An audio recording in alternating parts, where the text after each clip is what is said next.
네, 저희가 오늘 선택의 이유라는 본문으로 창세기 18장을 좀 한번 다뤄보려고 합니다. 네, 캠핑 즐겁게 다녀오셨어요? 네. 저도 밤에 떠나야 돼서 좀 아쉽기는 했어요. 네, 근데 참 우리 교회가 대단한 것 같아요, 그렇죠? 코로나 기간 때도 그러고 아직 코로나 기간이 끝나지 않았는데 거의 끝나갈 무렵이긴 하지만 다시 캠핑을 한다는 것 자체가 좀 저희 교회가 참 대단하다. 이 열정이 대단하다는 생각이 듭니다. 네. 전염병으로 인해서 지금 누가 봐도 세상이 많이 달라졌어요. 그렇죠? 네, 사람들이 서로를 피하고 있어요. 그리고 자신의 공간에서 나오려고 하지 않고 있습니다. 그리고 사람들을 반갑게 맞이하지 않고 접근하지 않는 분위기가 팽배하고 있어요. 실제로 오히려 친근감과 관계를 중시하고 있는 소형 교회들이 문을 닫고 있어요. 많은 교회들이 문을 닫고 있고 또 온라인으로 드리는 예배 현상이 이제는 좀 일반화되었어요. 그래서 이 코로나가 오래 감으로 인해서 이 신앙의 모습이 좀 많이 바뀌어가고 있습니다. 그래서 저희 교회에서 요 근래에 수요 예배나 연합 예배를 대면 예배로 한다 그랬을 때 좀 되게 어색했어요. 제가 전도사이면서도 좀 뭔가 어색한 거예요. 대면 예배나 이런 것들이. 예. 그래서 서로가 서로를 바라보는 관점이 바뀌어지고 있고, 이제 모르는 사람에 대해서는 적대시하게 되고 있고, 그리고 아는 사람들끼리, 안전한 사람들끼리만 모이려고 하는 이런 좀 재앙 같은 상황 가운데서 우리 교회는 그러면 어떠한 신앙의 자세와 그리고 세상에 어떻게 교회로서 만족스러운 답을 보여줘야 할지 좀 창세기를 통해서 특히 아브라함의 삶을 통해서 좀 생각해 봤으면 좋겠습니다. 네, 그 다음 넘겨주시고요. 우리가 읽은 오늘의 본문의 문맥이요, 아브라함이 이제 낯선 사람들로 보이는 이런 천사들을 대접하는 이야기로 시작을 하고 있습니다. 아브라함이 어떻게 했죠? 급히 이 낯선 사람들이 보이자 급히 귀한 음식을 만들어서 자신의 장소에 나타난 이 낯선 사람들을 대접했어요. 그런데 이 사람들이 누구였죠? 있는 하나님이었고 천사들이었죠. 이에 어떻게 하죠? 하나님이 아브라함에게 아들이 태어남에 대한 구체적인 날짜를 제시해 주셨어요. 그 다음 내년 이맘때쯤에 아들을 낳을 것이라고 확정을 해주세요. 그러니까 지금까지는 아들이 너의 자손들이 별과 같을 것이다 이런 좀 애매했다면 바로 이 행동 뒤에 아브라함이 이 대접을 한 뒤에 하나님께서 이 아들에 대한 정확한 예언을 이제 구체적 예언을 해주시게 되는 거죠. 그래서 그 다음 넘겨주시고 이에 그 낯선 사람들이 떠날 때 어떻게 했냐면 여호와가 아브라함에게 무엇을 숨기겠느냐 말을 하면서 아브라함이 광대한 나라가 된대요.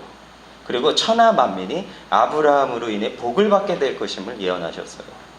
그러면서 19절에 보시면요, 아브라함과 그의 자녀들을 택한 이유를 말을 하는데 여기서가 중요해요. 이게 무슨 삶을 아브라함에게서 원하는지를 알려주고 있는 거예요. 나오는 거죠. 아브라함에게 복을 받게 하고 그를 택한 이유가 나오는데 그게 뭐였죠? 여호와의 도를 지켜서 의와 공도를 행하게 하려고 했다. 그를 택했다라고 명확하게 밝혀주고 있어요. 여기서 여호와의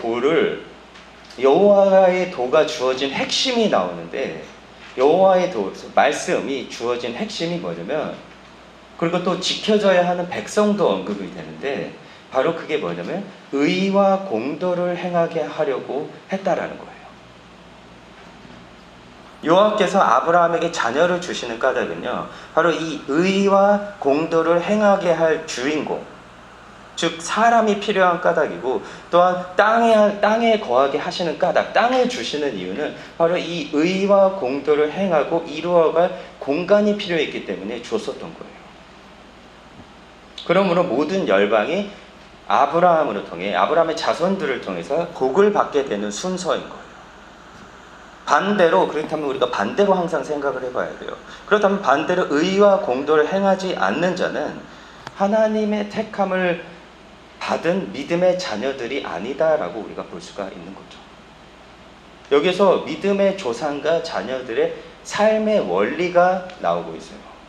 왜 택함을 받았는지에 대해서 믿는 자로서 어떠한 삶을 살아야 하는지에 대한 원리가 지금 이 안에서 소개되고 있는 거죠.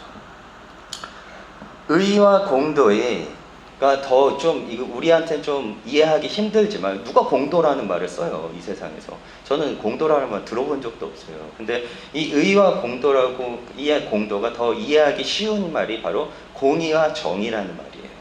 정의와 공의. 자주 들어보셨을 거예요. 성경을 한 번이라도 읽어보셨으면은 이 정의와 공의가 상당히 자주 묶여서 성경에서 많이 소개돼요. 네. 그 다음 넘겨주시면 여기에서 구약의 여러 구절에서 이 정의와 공의는요, 하나님께서 세상을 다스리는 원칙으로 자주 소개가 돼요. 그래서 시편도 89편 14절을 보시면 의와 공의가 주의 보좌의 기초다라고 말을 하면서 이 의와 공의로 인해서 이 땅이 지속되고 있다는 것이 좀 기초가 된다는 걸 보여주고 있어요. 그러니까 하나님의 통치의 이런 원리가 바로 의와 공의로 이 땅을 통치하고 계시다라는 거예요. 또한 그 다음에 보시면 메시아의 통치 원칙이 나오는데 여기서 메시아의 통치 원리도 똑같아요. 보면 이 메시아가 이제 앞으로 올 건데 이 메시아가 정의와 공의로 그것을 보존할 것이다 라고 말을 하면서 이 메시아도 하나님과 똑같이 정의와 공의로 이 땅을 다스릴 것임을 이야기해 주고 있어요. 그러니까 다른 것이 아니라 이 정의와 공의가 이 행위가 이 하나님 나라를 이루는 기둥과 같은 삶이다라는 삶의 모양이다, 형태라는 것을 알 수가 있습니다. 바로 정의와 공의가 이 통치가 이루어지는 나라가 진정으로 모든 교회와 나라, 땅의 민족이 추구해야 하는 삶의 모양임을 우리가 알 수가 있어요. 우리는 왕같은 제사장이잖아요. 그렇죠? 그렇기 때문에 우리는 왕같이 살아야 되는데 그렇다면 어떻게 살아야 되느냐?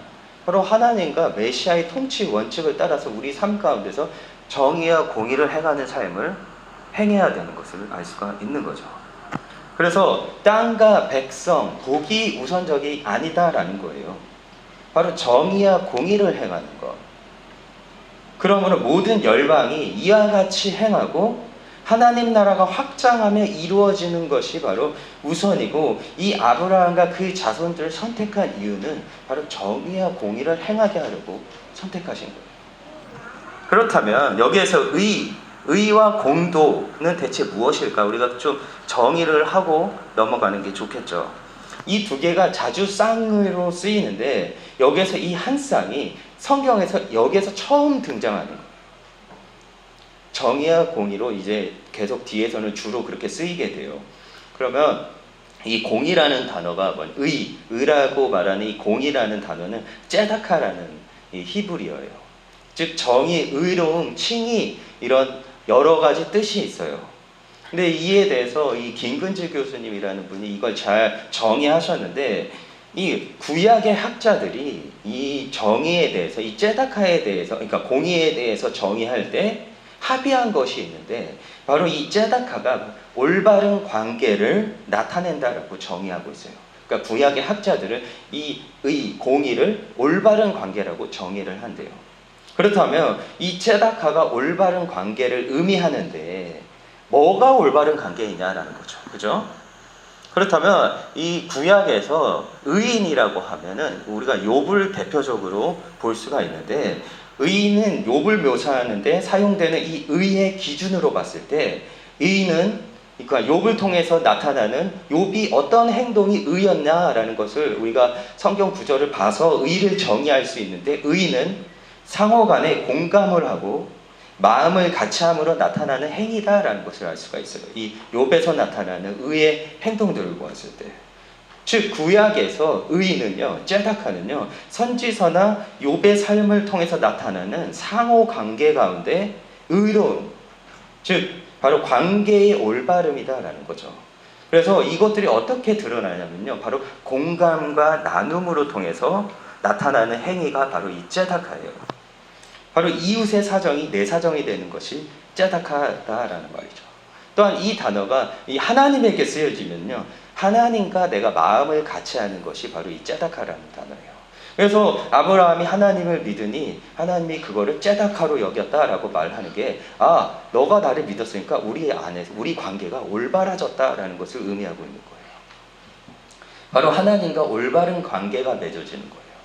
그것이 바로 공의, 바로 의, 이 째다카의 정의예요. 그렇다면 그 다음에 이 정의, 공도라는 단어는요, 미시파트라고 해요. 그 다음을 넘겨주세요. 네. 이 공의인 미시파트는요, 재판을 주로 의미를 해요.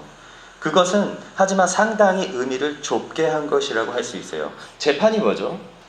재판이란 것은 바로 억울한 일을 재판에 호소하면서 결론을 내는 일을 바로 재판이에요. 그렇죠? 그렇다면 그 재판 안에는 뭐가 있죠? 재판이 있고 판결이 있고 심판이 있고 구원이 있고 고소가 있어요. 하지만 재판에서 실제적으로 제일 중요한 게 뭐냐라는 거예요. 판결이 나가기 위해서, 그렇다면 이 판결을 결정적으로 작용하는 요소가 무엇인가라고 했을 때, 우리가 재판에 하면 유명한 사람이 누구죠? 성경 안에서 솔로몬이죠. 그렇죠?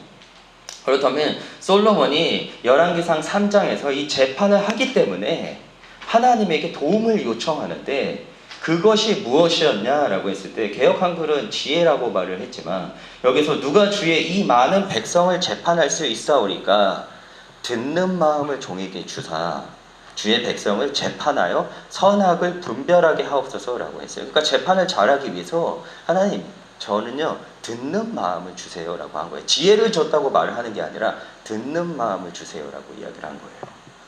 바로 듣는 마음이 바로 재판에서 가장 중요한 요소인 거예요.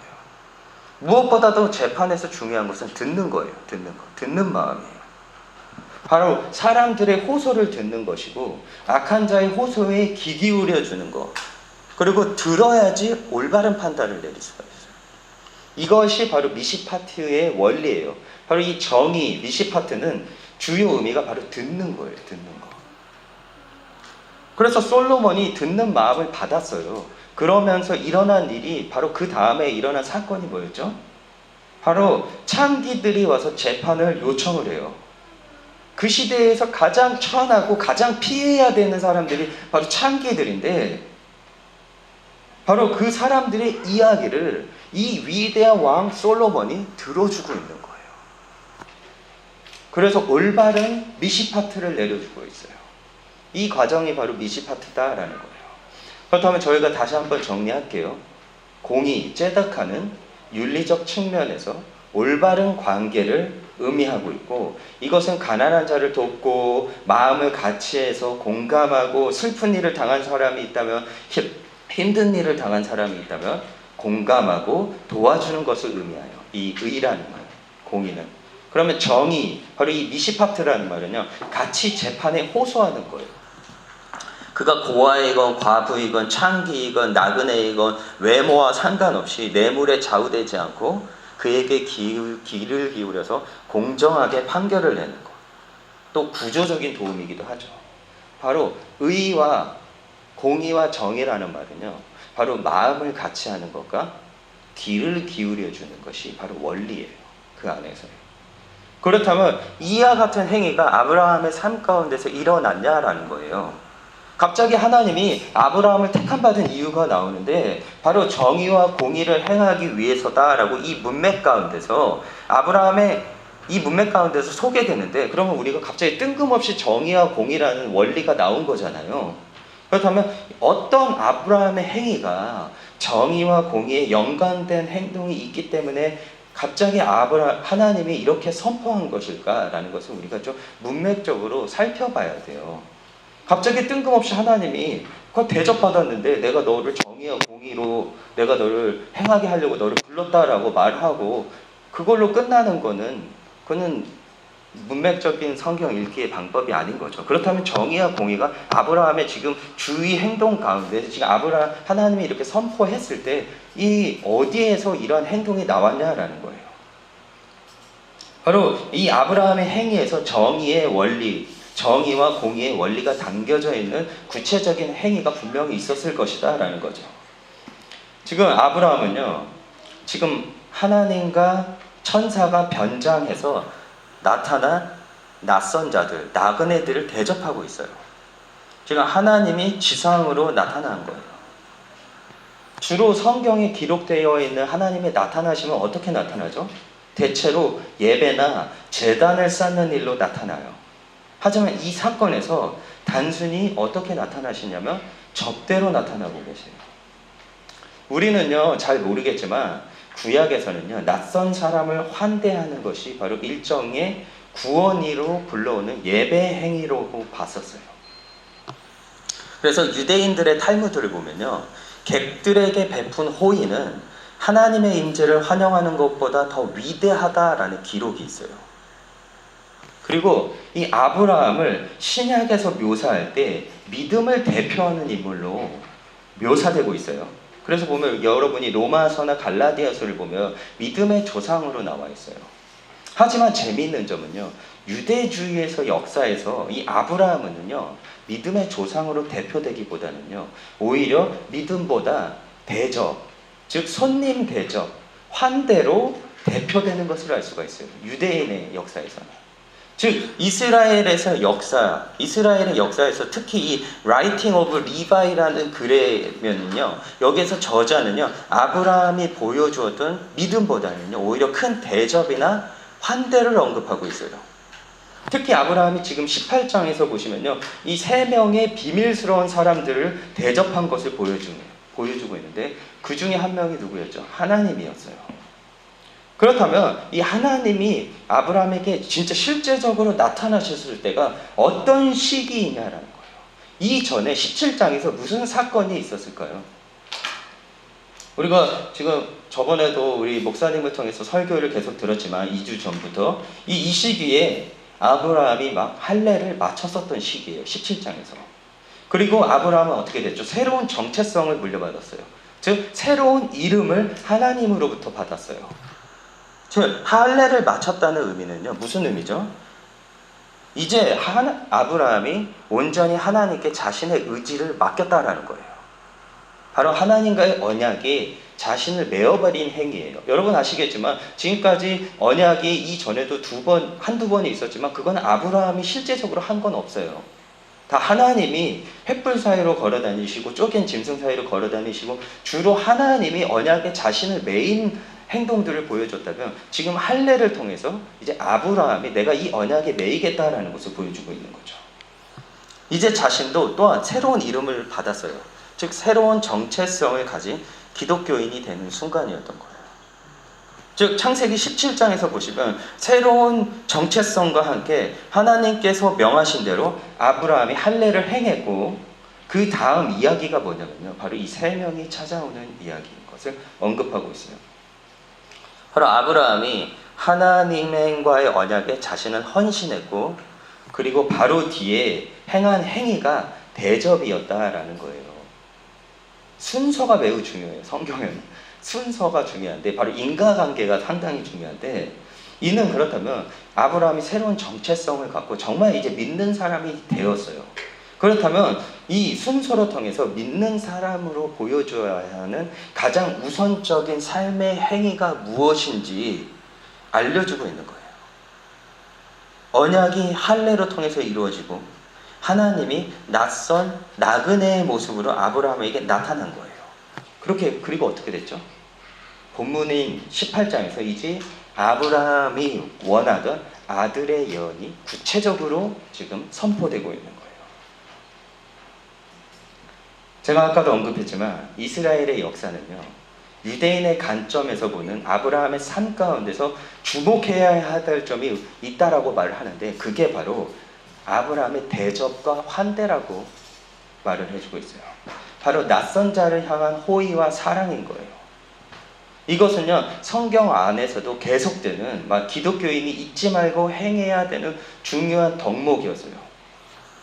유독 구약에서는요 이렇게 낯선 자를 대접하고 맞아들이라는 맞아들이는 이야기가 많이 언급되고 있어요.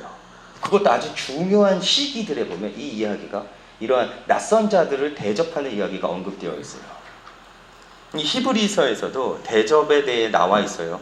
그렇죠? 히브리서 13장 2절에 이 구약이나 신약에서 이 대접은요, 하나님을 믿는 사람은 반드시 행해야 하는 중요한 덕목이었어요.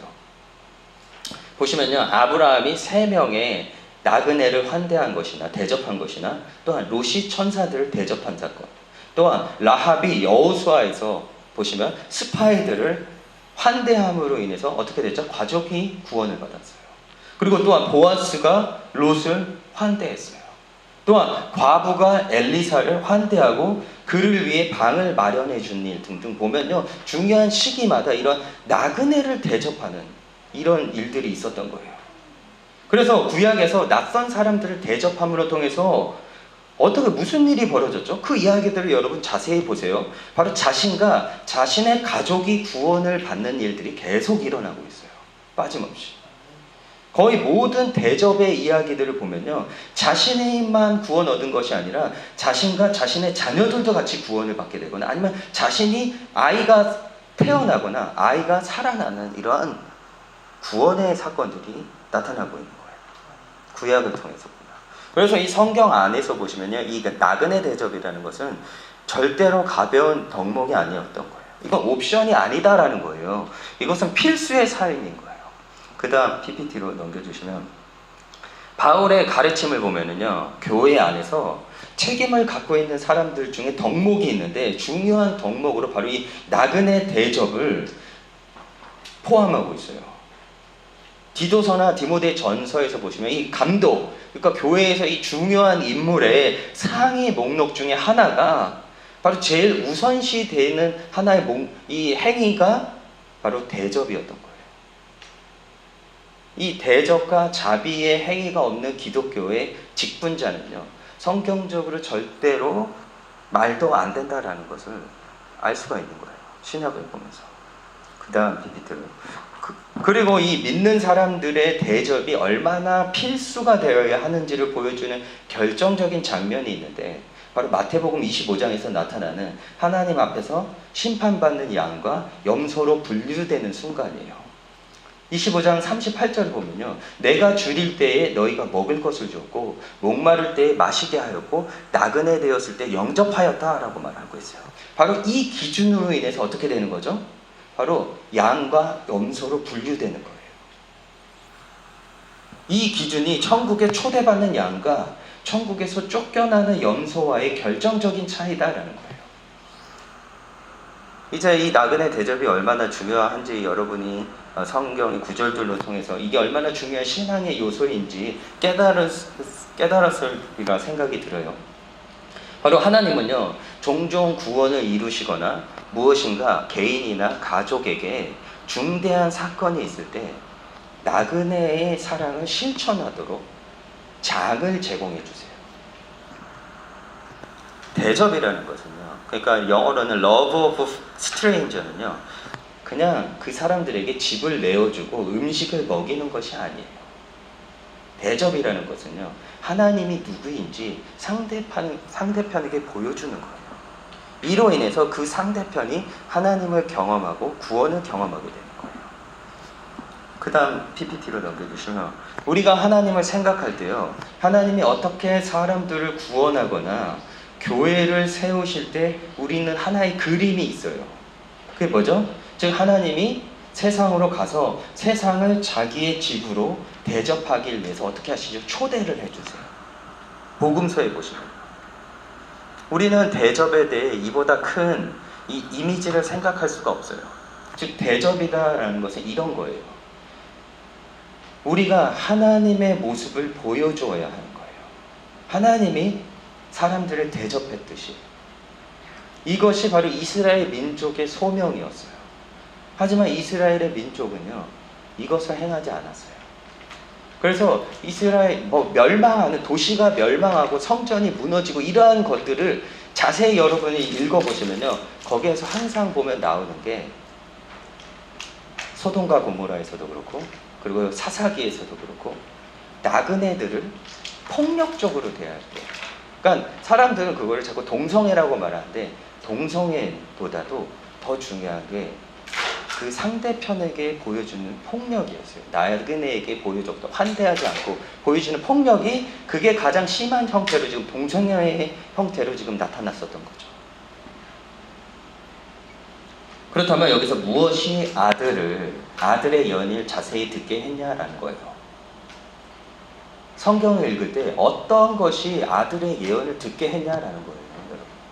아브라함의 믿음이었나요? 그 다음 PPT로 넘겨주시면 아니에요. 지금 아브라함과 사라는요 믿음이 약하고 흔들렸어요. 지금 18장에서도 사라는 아직도 믿지 못하고 있어요. 하지만 아브라함이 낯선 자를 대접한 행위 후에 하나님이 아들을 준다고 자세한 예언을 듣게 했었던 거예요. 이 행위로 통해서 아브라함은 하나님과 그의 믿음의 자녀들이 택함을 받게 되는 결과를 낳게 되었었던 거예요. 낯선 자에게 공의를 행하는 아브라함의 삶으로 통해서, 공감을 하는 아브라함의 삶으로 통해서 아브라함은요 하나님과 올바른 관계에 놓이게 되었고, 이로 인해서 하나님이 자신의 계획을 나누셨어요. 그리고 멸망받아야 되는 한 가족이 구원받게 됐었던 거예요. 그리고 자신의 아들도 구체적인 예언을 받게 됐었던 거예요. 롯은 어떻게 했죠? 소돔으로 온 나그네들을 대접함으로 통해서, 환대함으로 통해서 자신과 자신의 딸들이 구원을 받았어요. 롯도 멸망해가는 소돔 가운데 그와 그의 딸들을 구원한 것이 그의 믿음이었나요? 아니에요. 믿음 없었어요. 떠나라 해도 안 떠나요. 하지만 낯선 사람을 대접한 행위로 통해서 구원받게 되는 거예요. 롯의 믿음 때문이 아니었어요. 라합은요 스파이를 대접함으로 통해서 어떻게 됐죠? 여리고성에서 그 자신의 온 집이 구원을 받게 돼요. 엘리사를 대접했던 여인도 자신의 대접으로 통해서, 엘리사를 대접함으로 통해서 아들이 생겼어요. 그래서 후에 또한 죽었던 아이도 되살아나게 돼요. 사마리아 여인도, 오늘 우리가 불렀던 사마리아 여인도 예수님이 왔을 때 물로 예수님이 요구하셨잖아요. 대접. 아마 대접했을 거예요. 그래서 구원받았을 거예요. 그렇다면 이렇게 아브라함과 구약의 인물들이 자신들의 대접으로 인해서 아들의 구체적인 예언을 듣고 아들이 실제로 태어났고, 또한 자신의 집이 구원을 받았음으로 통해 자녀들이 생기는 원리가 이 이야기 안에 있다는 거예요. 전도의 원리.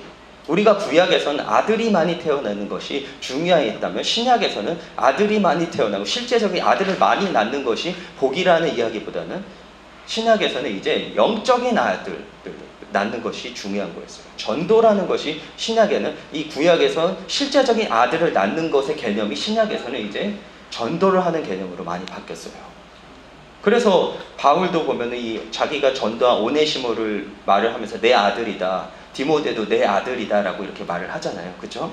그런 개념이 바뀌었어요. 그렇다면 우리가 여기 안에서, 이 이야기 안에서 바로 자녀가 생기는 원리, 구원을 받는 원리, 자손들이 생기는 원리가 이 이야기 안에 있다면 신약에서도 하나님의 영적인 자녀를 낳는 하나의 중요한 원리를 우리가 여기서 발견할 수 있을 거예요. 제가 제 이야기를 잠깐 하겠습니다. 제가 조기 유학을 했어요. 돈도 없는데 부모님이 저를 조기 유학을 보내셨어요. 우리가 김명 형제님이 유학을 갈 때쯤 제가 봤어요. 중국을 가는 거를. 네, 그때 저희 가정이랑 친해서 그때쯤 이제 저희 두 가정이 이제 우리 김명 형제는 중국으로 가고 저는 캐나다, 필리핀에 갔다가 이상한 분들 만나서 또 캐나다로 갔어요. 캐나다 가니까 더악질을 만나네. 이 사람들은 진짜 너무 좀 심했어요. 네. 그래서 너무 제가 좀 부당하게 대접을 받았어요. 그러니까 저도 이제 공부하려고 간 거잖아요. 근데 이제 교회에서도 그러고 막 제가 돈이 없이 좀 유학 생활을 했어서 그런지 좀 많이 좀 부당하게 대하고, 그리고 막 하숙집 아주머니들도 좀 교회 분들 권사님이었는데 되게 되게 좀 많이 안 좋게 잘 안 돼. 제가 그때 한 중학교 2, 3학년이었는데 상당히 좀 못되게 굴었죠.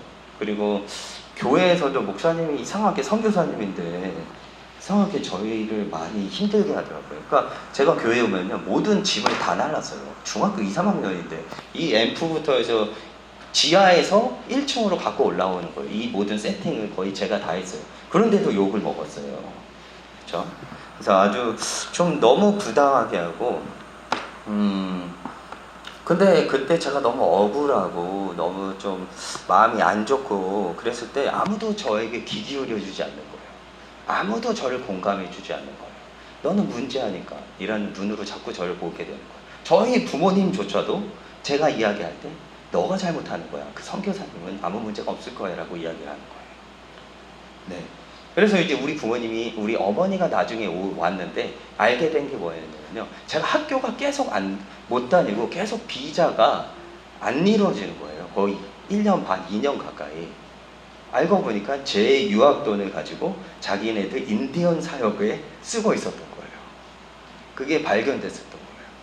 그래서 아무도 제 이야기를 듣지 않았는데, 그러니까 제 돈을 쓰고 유학 돈을 쓰고 제 비자 돈을 쓰고 저한테 못되게 굴고, 이런 아주 부당한 일들로 인해서 제가 상당히 분노가 많았어요. 지금도 딱 봐도 눈에 막 분노가 보이지 않나요? 분노의 자녀 하면은 저는 저를 이렇게 이제 아내한테만 안 보이지, 제가 방에서는 막 혼자 있을 때는 엄청 분노를 많이 해요. 남한테는 안 해. 근데 혼자 있을 때 분노가 나요.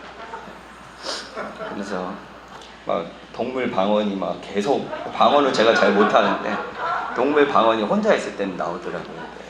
어쨌든 그래서 제가 분노와 아무도 나를 공감해 주지 않는다, 이거. 그래서 제가 어른들을 볼 때 제가 좀 부정적으로 많이 보는 게 있어요. 어른들이나 권위자들을 볼 때 제가 너무 어렸을 때 권위자랑 어른들한테 많이 당하다 보니까 좀 제가 그분들을 볼 때 높은 기준을 좀 책정하는 그런, 제가 아직도 그게 좀 변하고 있는데 좀 그런 쓴뿌리라고 할까, 그런 것들이 있습니다.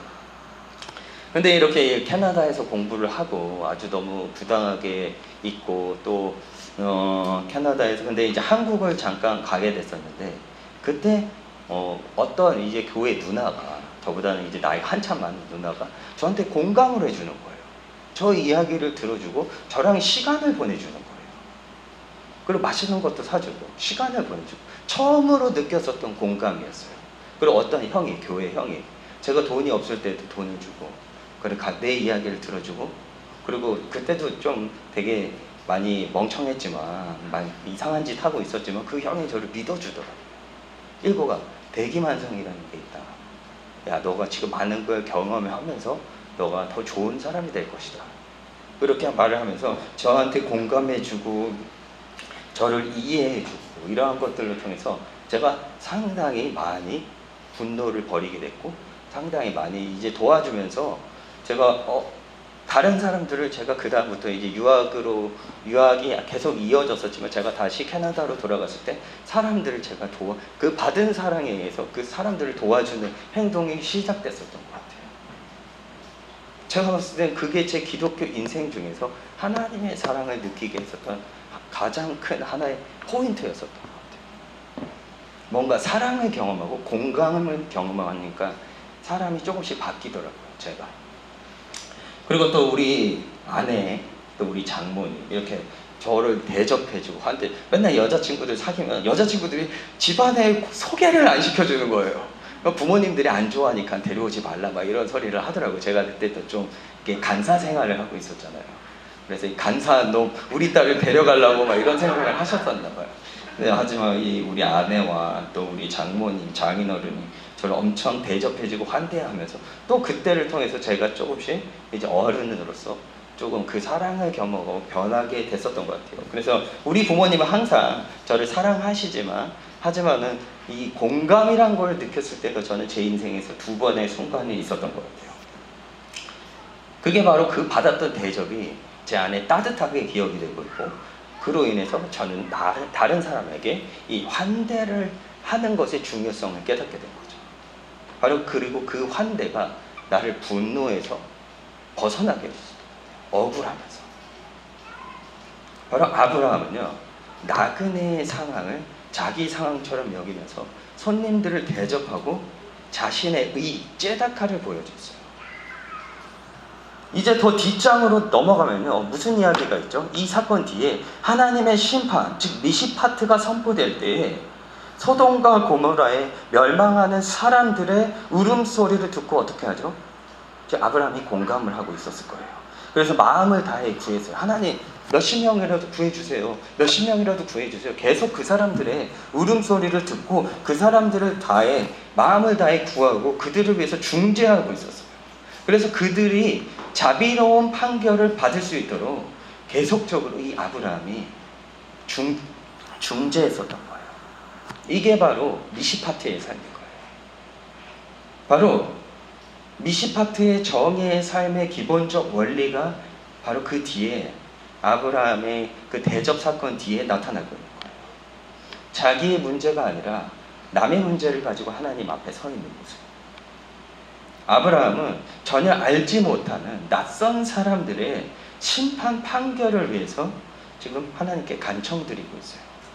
이게 미시파트의 삶이거든요. 그 사람들의 울음과 그 사람들의 소리를 들어섰던 거예요. 바로 아브라함이 공의와 정의를 행하고 있는 모습이 바로 이 19절의 앞뒤로 통해서 지금 바로 나타나고 있는 거예요. 그래서 그 다음 PPT로 넘겨주세요. 이런 아브라함의 자세에 대해서 탈무드는요, 다음과 같이 가르쳐주고 있어요. 자기의 이웃들에게 자비로운 자는 누구든지 의심할 여지 없이 우리 조상 아브라함의 후손이다. 그러나 자기 이웃들에게 자비롭지 못하는 자는 어느 누구도 우리 조상 아브라함의 후손이 결코 될 수 없다라고 이야기해주고 있어요. 옆 사람의 소리가 들리나요, 여러분? 옆 사람의 필요와 아픔이 느껴지지 않는다면, 옆 사람의 상황이 눈에 들어오지 않는다면 우리가 아브라함의 진짜 자손인지 고민해 봐야 한다는 거예요. 교회나 우리 공동체에 우리의 이웃의 소리가 들리지 않는다면 그 공동체는 성공만 지향하면서 잘못된 성경관을 갖고 나아가면 결국에는 없어져야 할 모임이 된다는 거예요. 전염병 이후로 우리 삶의 모습과 공동체의 모습이 어떤 방향으로 바뀌게 될지 몰라요. 더 사람이 사람을 적대시하는 분위기, 상대편을 질병과 같이 보는, 그러므로 피하게 살게 되는 삶의 방향으로 이어질 수도 있어요. 소돔과 고모라와 같은 모습이 더 강하게 나타날 수 있어요. 낯선 자들을 대적하는. 이에 우리는요, 교회로서 하나의 세상의 모습을 제시해야 되는데, 이에 우리는 더 적극적으로 공의와 정의, 쩌다카와 미시파트를 실행하면서 하나님의 영적인 아들들을 낳으면서 하나님 나라를 확장시켜야 한다는 거예요. 영적인 하나님 나라를 확장시키는 것이 우리 삶의 목적이실까요? 그러면 대접해야 돼요. 환대해야 돼요. 따뜻하게 맞아들여야 돼요. 공감해야 돼요. 귀 기울여줘야 돼요. 내 주위의 사람들과 지금 내 도움이 필요한, 내가 잘 알지 못하는 주위의 사람들에게까지도 우리가 공감해줘야 한다는 거예요. 우리 안에 하나님은 우리의 따뜻한 말과 관심, 대접으로 나타내야 한다는 거예요. 우리 안에 하나님의 형상을 실제적으로 보여주는 건 다른 게 아니에요. 대접이에요. 저희 교회에 대해서 저는 요새 종종 많이 생각하고 있어요. 근데 우리 교회의 정체성을 한번 저는 생각을 해봤어요. 설교를 준비하면서. 우리 목사님이, 조목사님, 우리 조사모님도 베푸는 사람들이에요. 대접하는 일을 좋아하시는 분, 흘려보내는 사람들이세요. 그리고 우리 장 목사님 가정도 흘려보내는 가정이에요. 우리 구집사님 가정도 그렇고, 다음 우리 이영재 집사님도 가정, 우리 김명왕 집사님, 한나 자매님도 흘려보내고 있어요. 그리고 우리 두 전도사님은 잘 모르겠지만 어쨌든, 네. 우리의 정체성을 생각했을 때 우리가 보면 모두, 우리 교회가 보면 대접하는 사람들인 것 같아요. 하나님이 우리를 흘려보내는 자들로 부르신 것 같아요. 우리의 부르심은 대접하고 흘려보내는 자들인 것 같아요. 그리고 우리는 섬기는 자들이에요. 하지만 우리의 대접과 섬김이 우리 모임 안에만 한정되어 있다면 그리고 우리의 대접이 멈추게 된다면 하나님이 지금까지 우리에게 부으셨던 채우심도 멈추게 하실 것 같아요. 하지만 나그네와 작은 자들에게 흘려보내고 대접하고 섬기고 그들의 목소리를 우리가 소홀히 하지 않는다면 하나님은 분명히 풍성함을 증폭시키고 배가시킬 것이고 우리에게 많은 믿음이 필요하고 공감이 필요한 사람들을 우리에게 영적인 아들들을 우리에게 주실 것이라고 저는 믿습니다. 하나님의 아브라함을 향해 아브라함의 믿음의 후손들 그리고 믿음의 실질적인 삶의 형태인 환대로 통해 나타난 우리 자녀들을 통해서 그리고 아브라함의 삶을 통해 정의와 공의로의 부르심을 기억하라라고 이야기해주고 있어요. 그 다음으로 넘겨주세요. 바로 이 정의와 공의의 삶을 이 세상에 사신 예수님과 나그네와 낯선 자들, 작은 자들에게 접근하시고 그들에게 하늘의 가장 좋은 것들을 대접해 주신 분이 바로 예수님이세요. 그리고 아브라함으로부터 이어져 왔던 그 선택의 이유를 완벽하게 그 삶을 통해 보여주신 게 바로 신약을 통해 나타나는 게 바로 예수님의 삶이었던 거예요. 그렇기 때문에 우리가 예수님의 삶을 닮아가야 될 것 같아요. 바로 우리 삶 가운데 젤다카와 미시파트가 흐르는 것이 멈추지 않는 우리 공동체가 되기를 저희가 소망을 합니다. 미가서 6장 7절과 6장 8절을 보시면요. 내 맏아들을 많은 예배를 드리고 내 맏아들을 줘도 하나님이 기뻐하실까? 라고 물어보고 있어요. 하지만 이 미가 6장 8절이 저는 되게 중요하다고 봐요. 바로 여호와께서 내게 선한 것이 무엇인지 너희에게 보이셨대요. 그게 바로 오직 여호와께서 내게 구하시는 것은 뭐죠? 오직 정의를 행하고 인자를 사랑하고 겸손하게 하나님과 함께 행하는 것이 아니냐라고 미가서에서 이야기해주고 있어요. 이게 바로 우리가 계속적으로 바로 째다카 미시파트를 흘려보내는 사람들이 된다면 바로 하나님이 기뻐하시는 우리가 예배를 드릴 수 있을 것이라고 저는 생각합니다. 저희가 기도하고 마치겠습니다.